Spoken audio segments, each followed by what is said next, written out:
উনি কখন আসবে আজকে? কিছু দেয়া গেছে?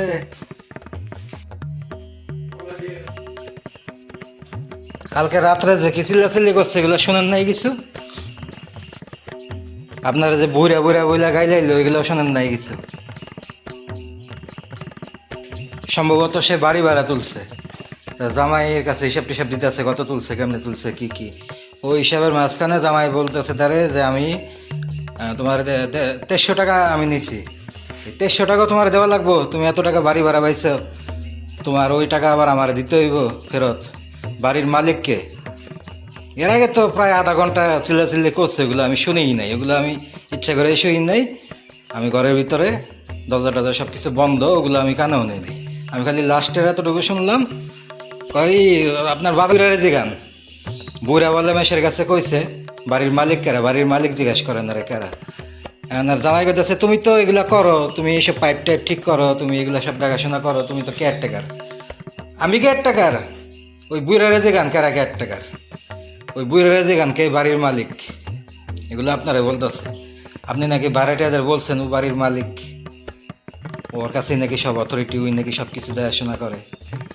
এগুলা শেষ করে তারপরে আবার হ্যাঁ আরেক কথায় গেছে, আরেক লাইনে আপনার যে ওই যে বিআই, বিআইয়ের যে ছেলে বাবু সাহেব, এই বাবু মানে আপনার ছেলে সুমন্ধি, সে নাকি আমারে আইসা যখন তখন বাসার ভিতরে আইসা আমারে একবারে সিস্টেম করে রেখা যাইব। যদি তো শ্বশুরও যদি বাধা দিতে আসে তো শ্বশুরও দেখবো আমি কেরা। খালি আমার কথায় এখনো পর্যন্ত আমি তুষারের ছাইরা দিছি, ওরে আমি এখন পর্যন্ত খাইতেছি না।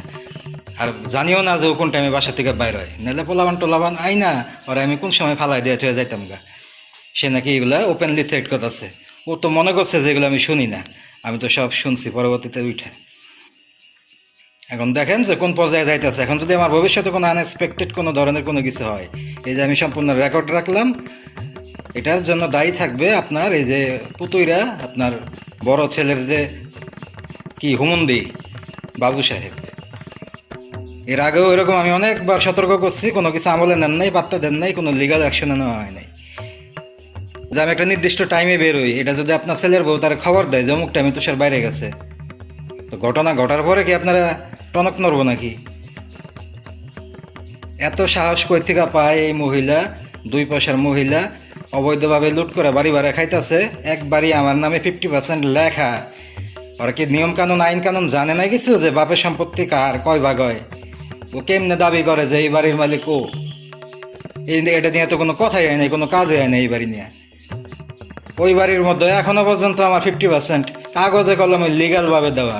আমি ইনসাফ করে দয়া করে জালিয়াতিতে পইরা মামা গনিয়া বিচার সালিশ করছেন, এইসব বিভিন্ন কারণে আমি তার একটু ছাড় দিছি। কিন্তু লিগাল ওয়েতে গেলে এখনো পর্যন্ত 50% কাগজের মালিক আমি। যদি বাই চান্স আপনি কোনো মাতবরি না করেন, উপর দিয়ে কাগজ কলম না ঘুরান, তাহলে আর এটা কোনো চেঞ্জ করার কোনো উপায় নাই। আমি যে ভাইসে আসছি ব্যাপারটা এরকম না। অথবা আমি কোনো অবৈধ সন্তান না, অথবা আরেক ঘরের সন্তান না যে আমার লাত্তি দিয়ে সে উঠাই দিবে। মারবো মানে ও তো আমার ফায়ার করে থুয়ে দেবে। এমন গীত দিছে, সব কথা তো আমি উচ্চারণ করতে পারতেছি না এই মুহূর্তে।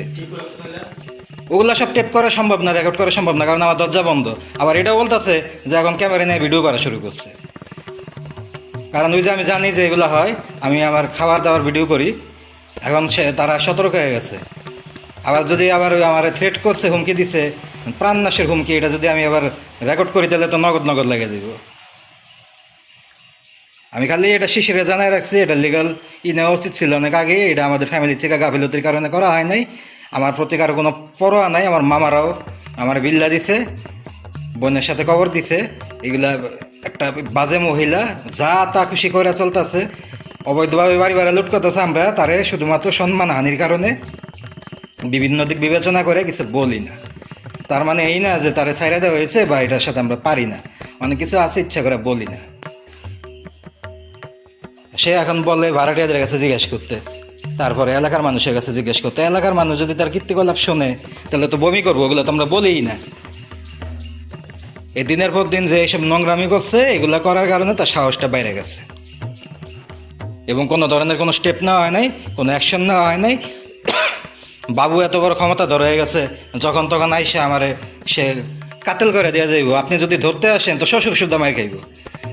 এটা নিজের কানে শুনছি, চিল্লাই করতেছে। যেই আমি দরজাটা খুলছি জোরে করে কাশি দিয়ে, কথা চুপ, একেবারে ঠান্ডা হয়ে গেছে সব কিছু পরিবেশ। তখন বাথরুমের কল নিয়ে টানাটানি শুরুটা হয়েছে কল দিয়া। আপনার ছেলে যে বলে ও মালিক হইল কবে? আপনি যদি ঠাস করে মরে যান, ওরা আমার পিসা খাইতে পারে, এটা অন্য হিসাব। আমার জুলুম করতে পারে বা শয়তানি করতে পারে, সন্ত্রাসী পরিবারে বিয়ে করছে সে, আমার মারতেও পারে, সব কিছুই সম্ভব। খুনি, ড্রাগ এডিক্ট, সন্ত্রাসী, মাদকাসক্ত, মাদকের ডিলার, জেল খাটা, কয়েদি, এগুলো হইলো তার সব সুমন্দি বাইরা, শ্বশুরবাড়ির লোক, করতেই পারে। কিন্তু লিগাল হইতে যদি আগায়, জমির 50% মালিক আমি সব কিছুর দিক থেকে, সে কোন ভিত্তিতে বলে ও মালিক হয়ে যায় কেমনে? ওইলেও জামাই হইতে পারে কোনোভাবে, ও কেমনে মালিক হয়? আর ওই বাড়ি নিয়ে যে এত কথা, ওই বাড়ি এখনো পর্যন্ত কাগজ কলমে 50% মালিক আমি। আমি যদি আজকেও বাঁকা হই, আমার ওই ধরনের স্টেবিলিটি নাই দেখে আমি কোনো বাড়াবাড়ি করতেছি না। আমি যদি আজকেও বাঁকা হয়ে বলি যে না, আমার 50% কাগজের মালিক আমি ওকে একটা টাকাও বেশি দিব না, কোনো ইনসাফ নাই, নো মারছে। এটা যদি বইলা দেই, ওর বাপের ক্ষমতা আছে কোনো পুলিশ থানাতে আমার কাছ থেকে 50%-এর বেশি নিতে পারবো? না এই 2 পয়সার মহিলা, অবৈধ উল্টাপাল্টা কাজ করা মহিলা ওর গ্যা চিল্লি কোনো কিছু কাজে দিব?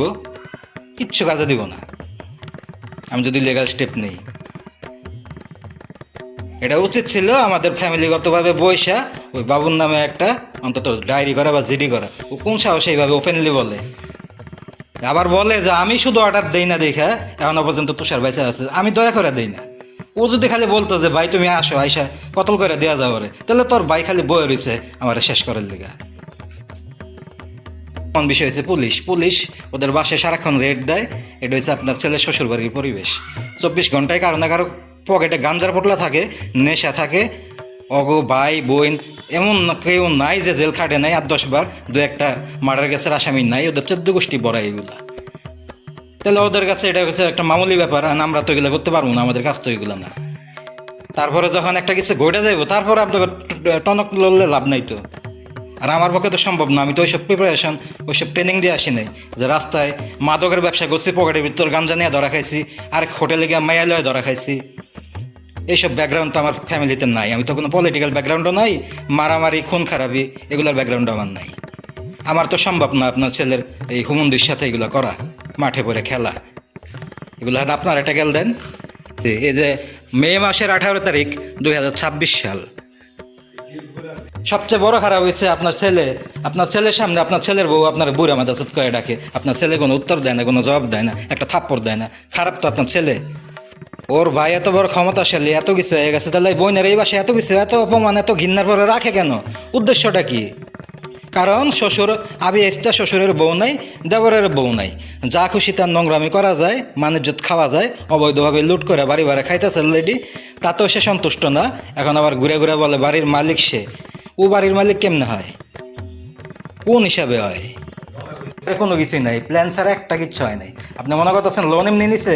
এই লোন আমার শুরুর থেকে আমার টার্গেট করে এই লোনটারে নেওয়া হয়েছে। এই করে কীভাবে আমার এই লোনের মধ্যে ঢুকাই আমার ব্ল্যাকমেল করে আমার ওই 50% জমির থেকে খাইব, এই কারণে। আজকে গিয়ে জিজ্ঞাসা করেন বাবু নাকি ছেড়ে দিচ্ছে, তো সেটা খাইয়া দিব। তোর বউ কইছে নগদে আপনার ছেলে অস্বীকার করব। খোকন মামা দেশে থাকলে এটার একটা করা যাইতো কোনোভাবে। হয়ে গেছে কি ইউরোপ যে আছে বর্তমানে, সে তো ওই পক্ষের লোক। আমি তো তার আমার মামাই মনে করি না, সে সম্পূর্ণ ওই এলাকার জামাই এবং এই মহিলার পৃষ্ঠপোষক।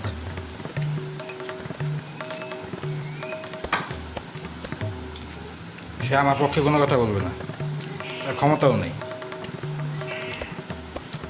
সে তার শ্বশুরবাড়ি এলাকার ওই মহিলার বিয়ে করেছে, সে তার পক্ষে কথা বলবে। এমনি তো সব কিছু বুক করে লুট করে অবৈধভাবে খাইতেছে, শখ মিটে না, সাহস আরও বাইরে গেছে। এখন চাইতেছে আমার দুনিয়া থেকে সরাই দিয়া একবার সম্পূর্ণটা একা খাইতে। এটা তো চাইবই, ভাই খারাপ, ফ্যামিলি খারাপ, তাদের আফসোস তারা এই ফ্যামিলি থেকে নিতে পারে না ওইভাবে, আরও নিতে চায়। তুষার বাইসা থাকলে তো আর বাকি 50% তো ওরা দিতে হয়, ওরা সরাই দেই। এত ব্লক মারে ধুয়ে দিচ্ছে সব জায়গায়। এগুলো কার দেখার, এটা আমার রেকর্ড থাকতেছে, খালি থাকুক, জমতাছে জমুক, যখন দেখার জাগা মতো তখন তারাই দেখব।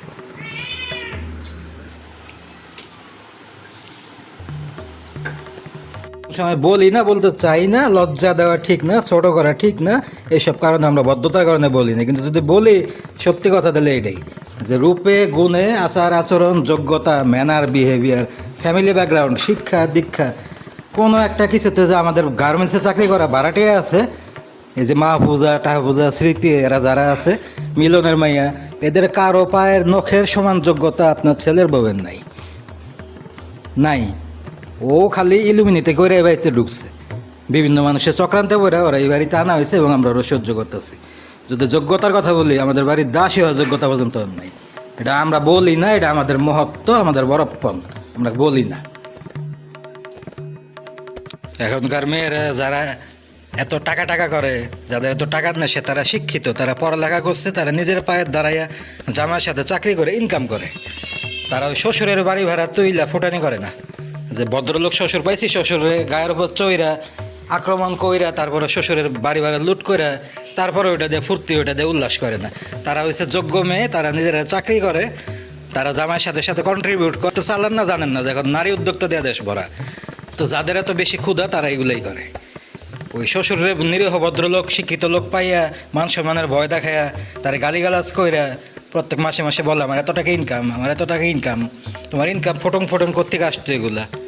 এখন যে এত জমিদারি, বাপের বাড়িতে তো কিচ্ছুই নাই, ফকিরনি সোজা ফকিরনি, এই বাড়ি নিয়ে এগুলা ফোটানি নাকি? জানি তো, খবর জানি তো সবই।